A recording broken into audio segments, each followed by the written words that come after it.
Bright Lights is the new Flesh and Blood set that just got announced the other day, and I wanted to do a first impressions video where I just tell you what my thoughts are based on the product sheet and the announcement.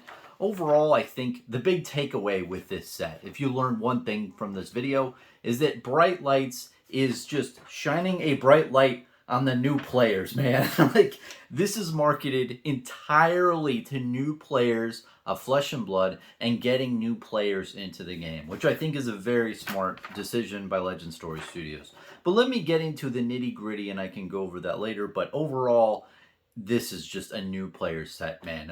It's a smart play.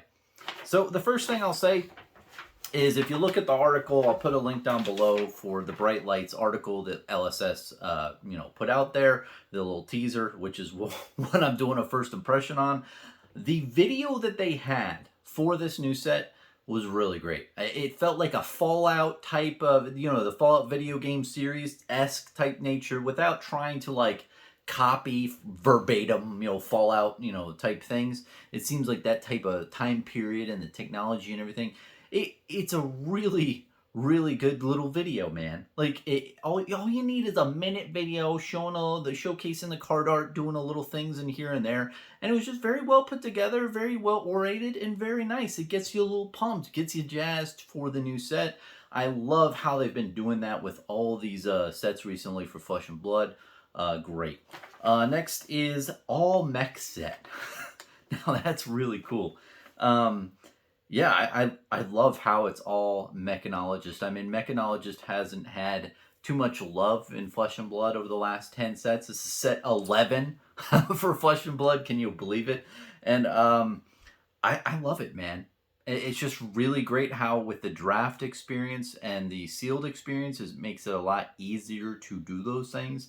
When you're playing draft, I mean, honestly, we're probably not going to see cracked bobble in this set at all. Like, you don't need cracked bobble. Why would you need a cracked bobble if you have all mech cards? There's no like intertwining stuff. You don't have to go down any cards when you're doing draft. And if you're not, familiar with that, so, a draft experience, you need to have at least 30 cards in your deck. But sometimes you could have different talents cards that don't, you can't make a deck out of.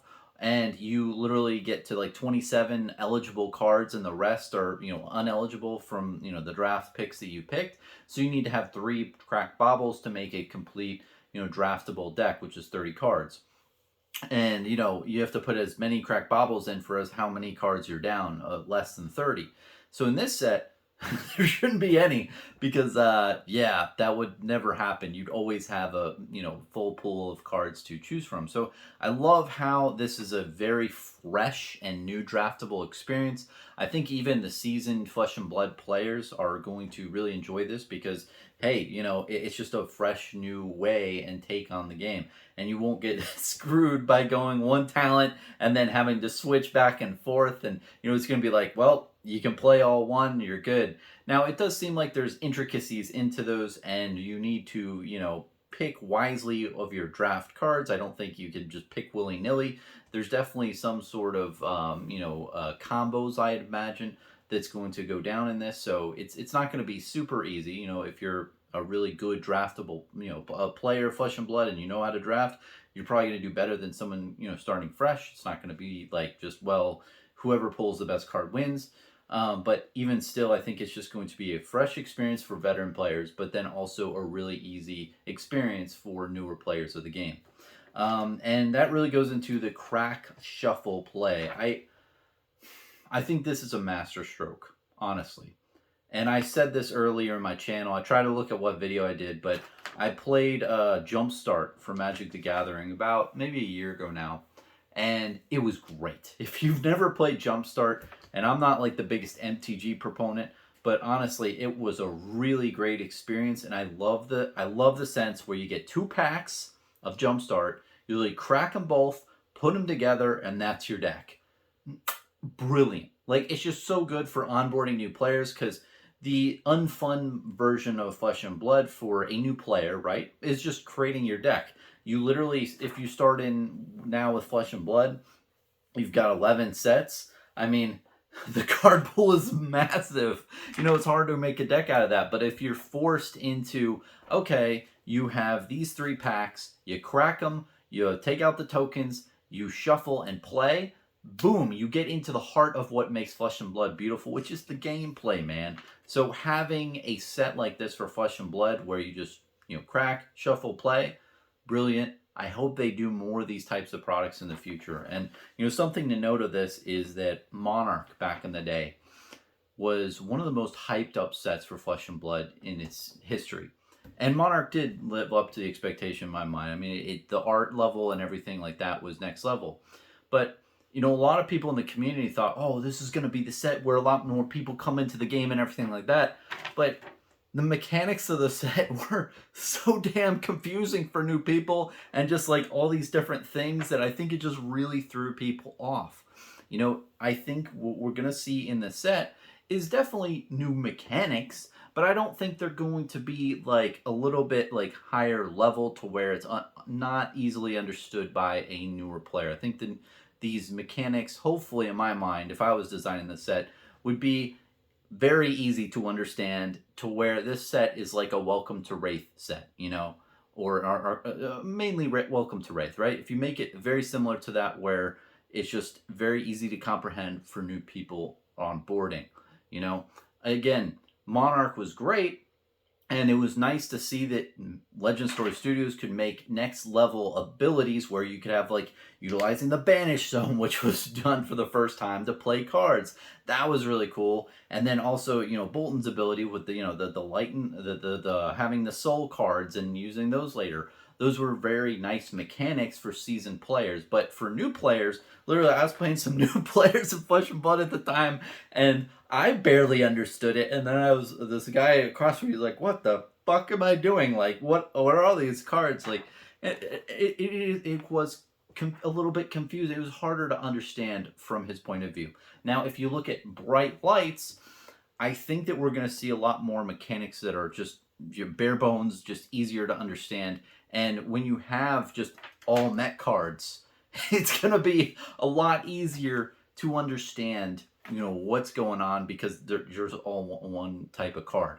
When you're playing sealed, where you play 4 packs, which is nuts, I think it's going to be a lot easier to play that, because I think the most amount of cards you can have in your deck is 40. So you have to cull a bunch, but any card that you have in your pack, you can play.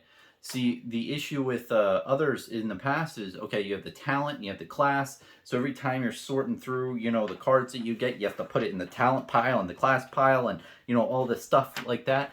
It's a little bit confusing, but if you have a new player and you say, here's 4 packs, you can use any cards you want in the packs, but you have to only have 30 to 40 cards in your deck.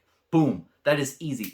You can easily understand that, versus like, well, technically, you have to look at the hero card, and the hero card has to match the class, and the talent needs to match the cards. It's just a little bit extra. It's not like brain science here. It's not like rocket surgery. But overall, it's just harder to understand, if that makes sense. So I really like this aspect. I really love the shuffle up and play. I said it in the past that I was, I wanted Flesh and Blood to have some type of format like that in some set in the future, and I'm really happy to see it, because we can say a lot of stuff about MTG all we want, but I feel like the Jumpstart product line, to where you crack, shuffle, play, is a brilliant thing to have in a TCG for new players who just want to crack packs, pull stuff, and play. Very simple. And then after that, they can, learn more after that. It's just their first experience into the game. You shouldn't have the person like 40% of the time shuffling through cards and learning, and then like 60% of the time playing. No, you have literally cracking packs is like 3%, and then the gameplay is 97% of their time. Time is very important, man. And essentially, when you have these, mediums of trading cards and digital mediums and whatever have you, entertainment, this is entertainment. It's all about eyeballs. And what are your eyeballs doing? Are your eyeballs, sifting through cards and trying to, rack your brain around it? Or is it, instantly shuffling and actually playing the game? So I won't berate that point anymore. The last point I have is for Bright Lights. is the expansion slot. Ooh. This is a little bit of a a topic of discussion here, and I'm not totally sold on this type of thing for Flesh and Blood, especially with the whole Tunic reprint in this slot. So if you don't know, the expansion slot's a new slot that they're going to do going forward in the booster box sets to reprint cards and also add new cards to the meta depending on what, class needs certain things at certain times. I think that the general concept is a good one.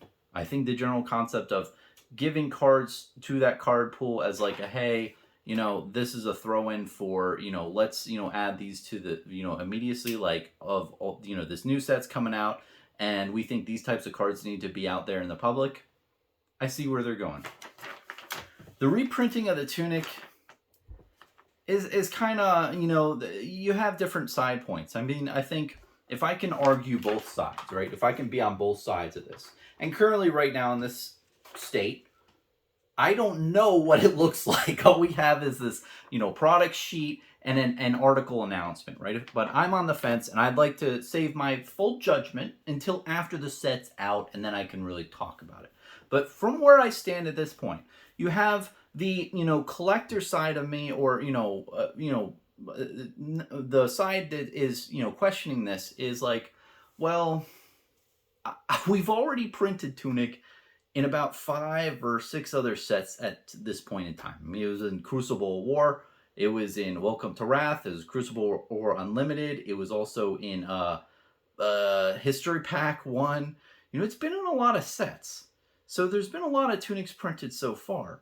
So do we really need another Tunic reprint if you can just buy other products like History Pack 1 and Welcome to Wrath and stuff like that and pull one in there?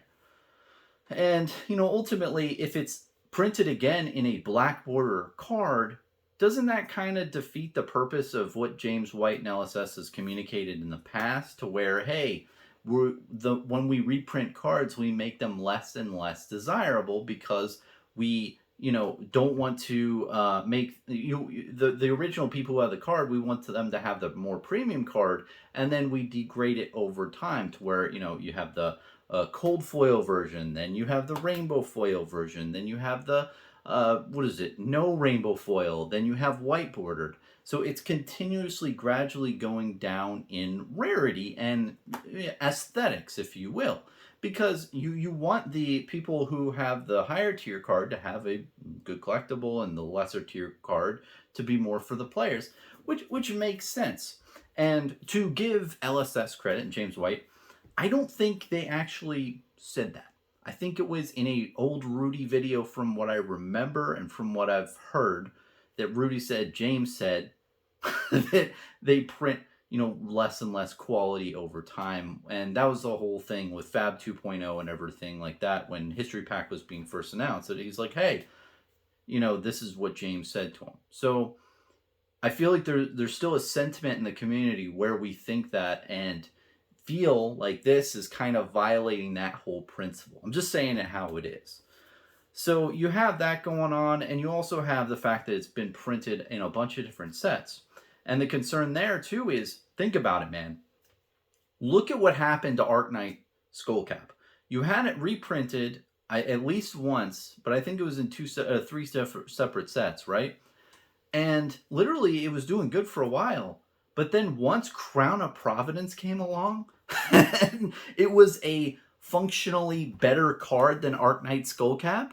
The Arknight Skullcap dropped like a crater. I remember back in the day when I was opening Ark, right?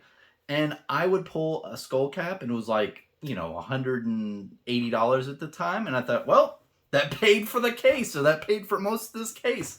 This is amazing. I loved hitting that.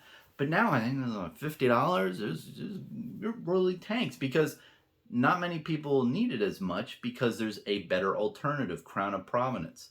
And then what happened to that card? That card mooned, and then they have to reprint it again. So it just makes it a weird cycle to where, there's a flavor of the month card where if stuff gets printed too much supply and keeps getting reprinted, and there's a big supply, and let's say there's 50,000 players, right? And there's 50,000 cards. Those are good. But then what happens when there's an alternative that's better? And then you have those 50,000 cards, and those 50,000 players don't use the card anymore and just flood the market with it to buy the latest and greatest thing. And with Tunic, that probably won't happen. I can see Legend Story Studios loving the Tunic and not wanting to make a better generic chest piece in that slot to preserve the greatness of the Tunic. I see that, but it happened with the headpiece. So it could happen with the chest piece. That's all I'm saying. It's a very interesting thing to note that you could see that happen in the future where Tunic goes the way of Arknight Skullcap, where, a lot of the cold foil version and the extended are still good. Those maintain high values, but all the other ones drop in value if a functionally better card gets printed in the chest piece or the flavor of the month card. Now, I've said a lot on that side of the fence, I know. I'm going to go to the other side of the fence of, okay, we need a reprint for this card.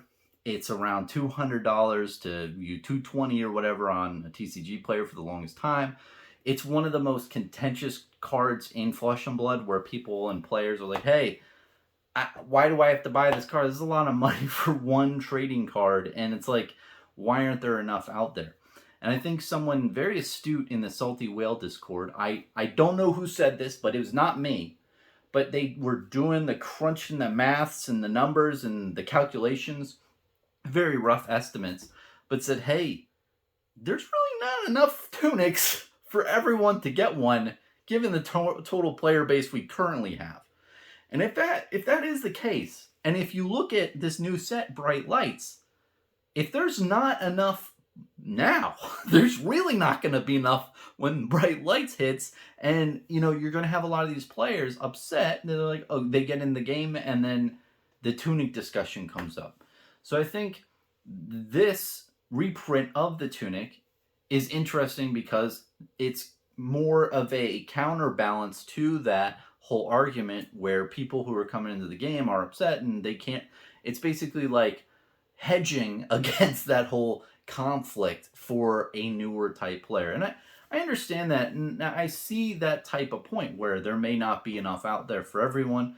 And that's why it really did need to get immediately reprinted, because if there's not enough for the current player base and they're expecting the player base to grow a bunch, they don't want this card to become like a $300 and $350 card. That's not, that's good, not good.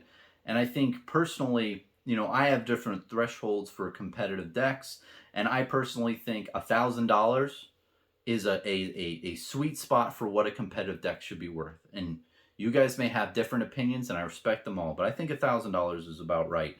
And if you exceed that, I think LSS needs to really analyze the cards in the decks and see which ones are the higher ones, and consider reprinting them in some fashion. And I think that this may be them doing that. They might be looking at all the deck lists and they're like, well, Tunic's on a lot of these decks, and it's a $200 card.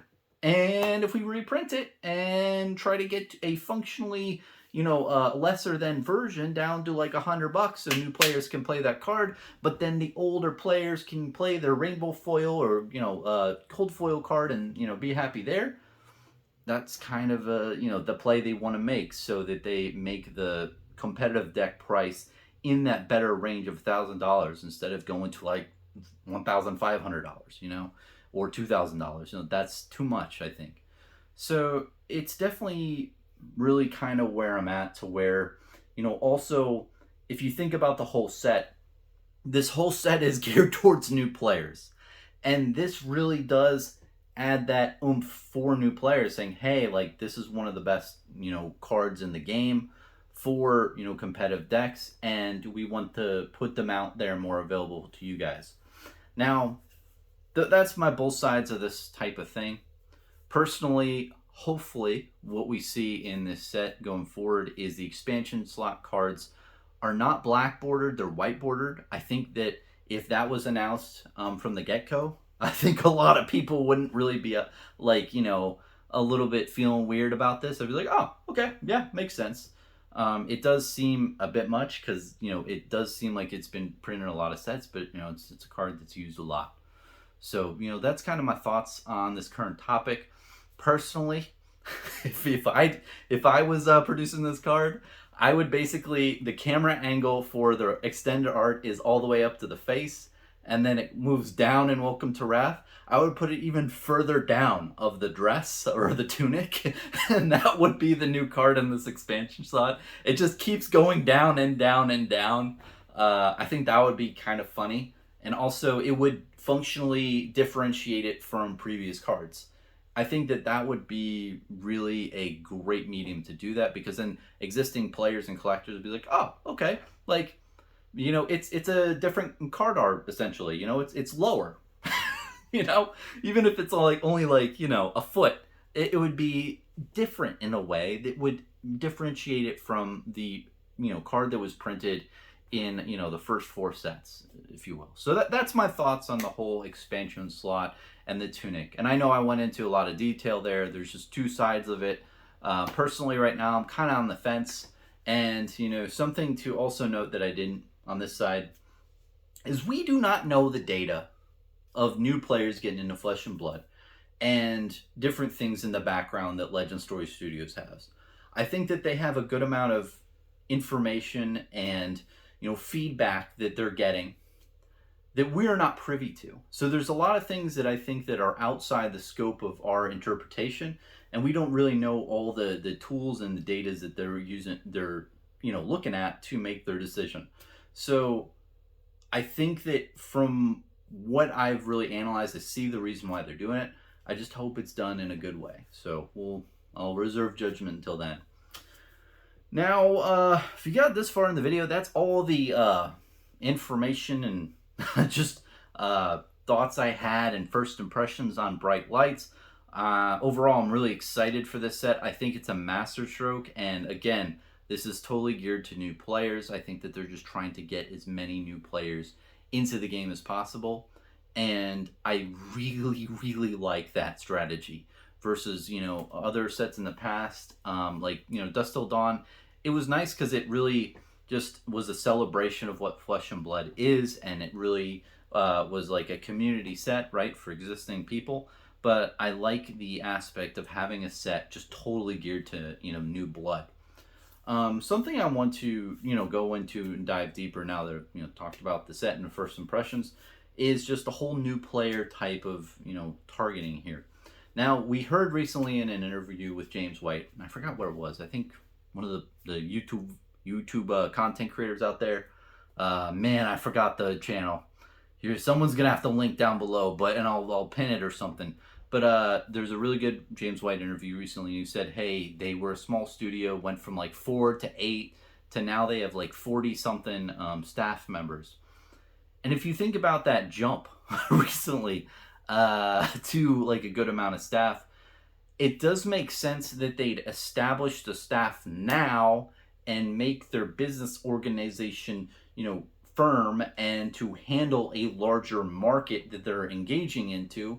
And then after you have that set up, get a set out that tries to gather a big, wider audience of market share. So that whole aspect is very fascinating to me, and that makes sense. If you're going to hire more staff, you want to try to increase the amount of player base you have, because now you can support a larger player base. You can't support a bigger player base with the current staff because they must work super hard down there, like in New Zealand.